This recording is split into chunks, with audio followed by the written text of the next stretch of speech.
Supreme കോടതിയിൽ SLP file ചെയ്ത് പറഞ്ഞില്ലേ ഞാൻ നമ്പർ? അത് സാർ 20,000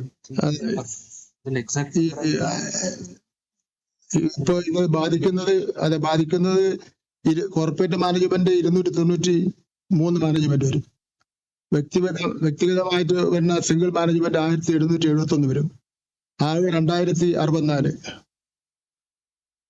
അധ്യാപകർ 20-26 ഇടയിൽ വരും. അതൊരു അന്തിമ കണക്ക്, ഡെയിലി വൈസും കൂടെ കണക്കാക്കേണ്ടി വരും.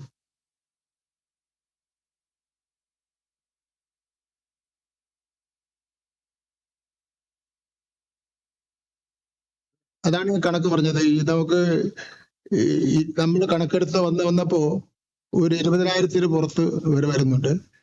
ഈ ഡെയിലി വേജസും കൂടെ മാനേജ്മെന്റ് എണ്ണം കോർപ്പറേറ്റ് മാനേജ്മെന്റ് 293, വ്യക്തിഗത സിംഗിൾ മാനേജ്മെന്റ് ഉണ്ട് 1771, അങ്ങനെ ആകെ 2064. റിപ്പോർട്ട് ചെയ്തവരുടെ കണക്കാണ്.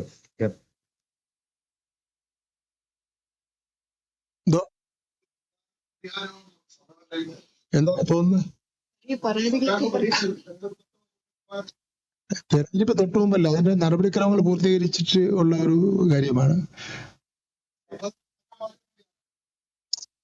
നിങ്ങൾക്ക് എല്ലാ കാര്യങ്ങളും ഇങ്ങനെ പിന്നെ കണ്ടു പിന്നെ എന്ത് ചെയ്യാൻ പറ്റും?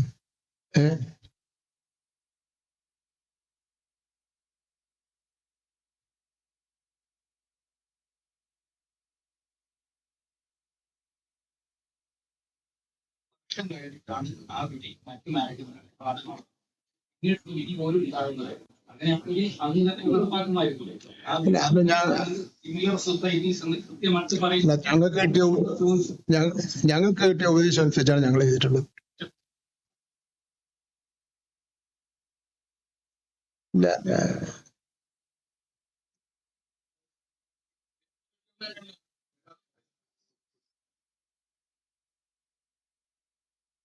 നമ്മൾ എന്തായാലും ശരിയായ തീരുമാനം എടുത്തിട്ടുണ്ടല്ലോ. നമുക്ക് എല്ലാവർക്കും ഇനി ഇതിനെ നമുക്ക് എല്ലാവർക്കും കൂടെ നമുക്ക് യോജിച്ച് ഇത് നടപ്പിലാക്കി ഈ സാധാരണക്കാരായിട്ടുള്ള ഈ പാവങ്ങൾ രക്ഷപ്പെട്ടോട്ടെ.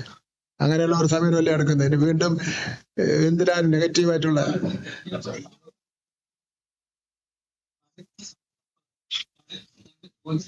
തെരഞ്ഞെടുപ്പിൽ ഒരുപാട് സംശയങ്ങളുണ്ട്. ഇപ്പോ പിന്നെ എത്രയോ പേർക്ക്, പത്രക്കാർക്ക് സംശയമുണ്ട്, രാഷ്ട്രീയ നേതാക്കന്മാർക്ക് സംശയമുണ്ട്. അപ്പൊ അവരുടെ കാര്യം സംശയം തീർത്തുകൊണ്ട് നമുക്കിപ്പോ ചെയ്യാൻ പറ്റുമോ? നമ്മൾ ചെയ്യേണ്ട കാര്യം ചെയ്തു, അത്ര തന്നെ. അതിൽ പെശകുണ്ട് നിങ്ങൾ ചൂണ്ടിക്കാണിക്കുക, നിങ്ങൾക്ക് എഴുതാം. പെശകില്ലെങ്കിൽ നിങ്ങൾ സന്തോഷത്തോടെ നമ്മളെ പിന്തുണച്ച് നമുക്ക് അഭിനന്ദനം നൽകുക. അതൊക്കെ നമ്മളെ മനുഷ്യരല്ലേ ചിലപ്പോ താമസിച്ചു പോകുന്നത്. അപ്പം നമ്മള് അത് നമ്മളപ്പോ ഇത് ഈ പിന്നെ അപ്പൊ എന്തെന്നാ പോരെ കുഴിയെണ്ണന്റെ കാര്യമുണ്ടാ? അല്ലെങ്കിൽ അത്ര ഉൾക്കേണ്ടപ്പെടേണ്ട ഒരു പ്രശ്നമില്ല. അതെല്ലാം വ്യക്തമായിട്ട് പറഞ്ഞിരിക്കുകയല്ലേ നമ്മൾ കൊടുക്കാൻ.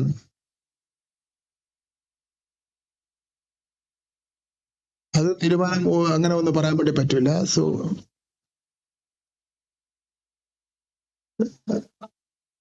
സ്പെഷ്യൽ എഡ്യൂക്കേറ്റേഴ്സിന്റെ കാര്യത്തിൽ നമുക്ക് ഒരു തീരുമാനമായിട്ടില്ല. നമ്മളത് ഇനി 2-3 ക്യാബിനറ്റ് ഉണ്ടാവുള്ളൂ. നോക്കട്ടെ എന്തെങ്കിലും പരിഹാരം കാണാൻ പറ്റുമെന്നുള്ളവരും. അല്ല, അവർക്ക് നമ്മൾ ശമ്പളം കൊടുത്തോണ്ടിരിക്കല്ലേ, അതൊക്കെ വരും. ഇല്ല,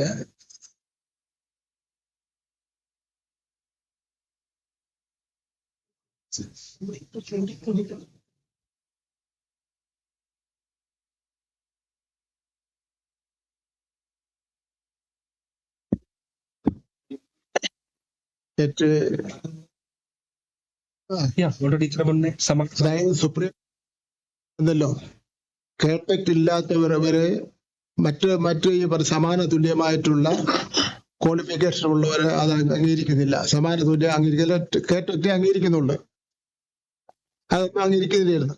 അപ്പൊ ആ വിധി വന്നതിന് ശേഷം അവർ പറഞ്ഞാൽ ഈ വിധി വന്ന് 2 വർഷത്തിനകം ഇത് എഴുതിയെടുത്തില്ലെങ്കിൽ നിങ്ങളെ പിരിച്ചുവിടുമെന്നാണ് സുപ്രീം കോടതി പറഞ്ഞിരിക്കുന്നത്. അപ്പൊ നമ്മൾ ചെയ്തിരിക്കുന്നത് ഇപ്പൊ ഒരു പരീക്ഷയെ പറ്റി സെക്രട്ടറി പറയും, നമ്മൾ തമ്മിൽ വിചാരിക്കുന്നത് ഈ വിധി വരുന്നതിന് തൊട്ട് മുമ്പ് പിന്നെ ഉദ്യോഗത്തിൽ കയറിയിട്ടുള്ള ആൾക്കാർക്ക് കേട്ടിട്ടില്ലെങ്കിലും സമാന തുല്യമായിട്ടുള്ള ക്വാളിഫിക്കേഷൻ അംഗീകരിച്ചുകൊണ്ട് അവര് ഒരു നിശ്ചിത സമയത്തിനുള്ളിൽ എഴുതി പരീക്ഷ പാസ്സാവണമെന്ന നിലയിൽ അവർക്ക് അംഗീകാരം കൊടുക്കുകയാണ്.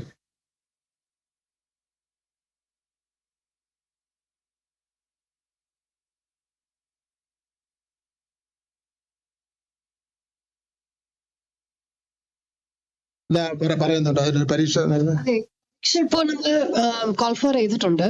അപ്പൊ അതിനകത്ത് ഒരു സംശയം ഉണ്ടായിരുന്നത് വെച്ചാൽ ഈ പെൻ നമ്പർ ഇല്ലാത്തവർക്ക് അപ്ലൈ ചെയ്യാൻ പറ്റുന്നില്ല എന്നതാണ്. പക്ഷെ ഇപ്പൊ അത് നമ്മൾ ഇളവ് കൊടുക്കുന്നുണ്ട്. സോഫ്റ്റ്വെയറിൽ തന്നെ പെൻ നമ്പർ ഇല്ലാത്തവർക്കും അപ്ലൈ ചെയ്യുന്ന രീതിയിൽ അത് മാൻഡേറ്ററി ഫീൽഡ് ആക്കിയത് ഒരു മാറ്റം വരുത്തിയിട്ടുണ്ട്. സോ പെൻ നമ്പർ ഇല്ലാത്തവർക്കും അപ്ലൈ ചെയ്യാം എന്നതും കൂടി ഇതിലേക്ക് അറിയിക്കുകയാണ്. അനീഷ, എല്ലാ വർഷവും പരീക്ഷ നടത്തി കിടന്ന് സർവീസിൽ ഉള്ളവർക്കും സർവീസ്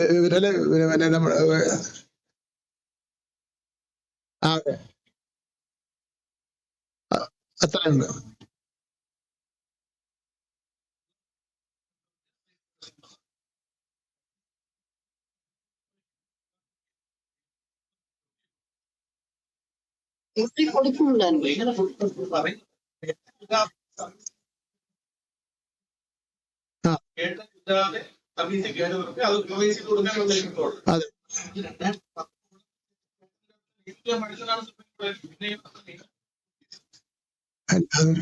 ഒന്നുകൂടെ ഒന്ന് പറഞ്ഞേ.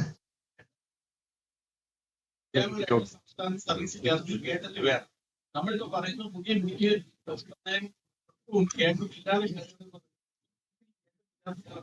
അല്ല, അങ്ങനെ ആ കോടതി വിധി താമസിച്ചല്ലേ വന്നത്? നമ്മളിപ്പോ കോടതി വിധിയല്ലേ പിന്നെ ഇതായിട്ട് എടുത്തിരിക്കുന്നത്.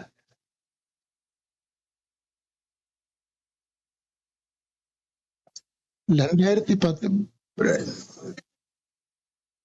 അല്ല, ആ വിധി അംഗീകരിക്കുന്നു. നമ്മളിപ്പോ ഇംപ്ലിമെന്റ് ചെയ്യുന്നത് അതിന് തൊട്ട് മുമ്പ് ഈ വിധി വരുന്നതിന് മുമ്പുള്ളവരുണ്ടല്ലോ. ഈ 2 വർഷത്തിനുള്ളിൽ കേട്ടറ്റ് പിന്നെ പരീക്ഷ പാസ്സാകാത്തവരെ പിരിച്ചുവിടണമെന്ന് പറഞ്ഞൊരു വിധി ഉണ്ടല്ലോ, സർവീസിലുള്ളവർക്ക് ബാധകമായിട്ടുണ്ട്.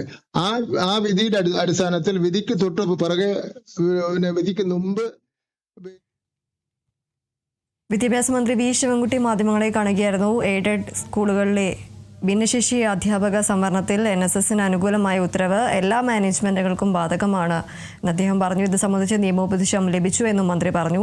സർക്കാർ ഉത്തരവ് പുറത്തിറക്കിയിരിക്കുകയാണ്. കേറ്ററ്റ് ഇല്ലാത്തവരെ സ്ഥിരപ്പെടുത്താമെന്നും 2 വർഷത്തിനുള്ളിൽ കേറ്ററ്റ് നേടിയാൽ മതിയെന്നും മാനേജ്മെന്റ് ഇത് സംബന്ധിച്ച പോസ്റ്റുകളെല്ലാം മാറ്റിവെക്കണമെന്നടക്കമുള്ള നിർദ്ദേശങ്ങളാണ് മന്ത്രി വി ശിവൻകുട്ടി വാർത്താസമ്മേളനത്തിൽ പറഞ്ഞത്.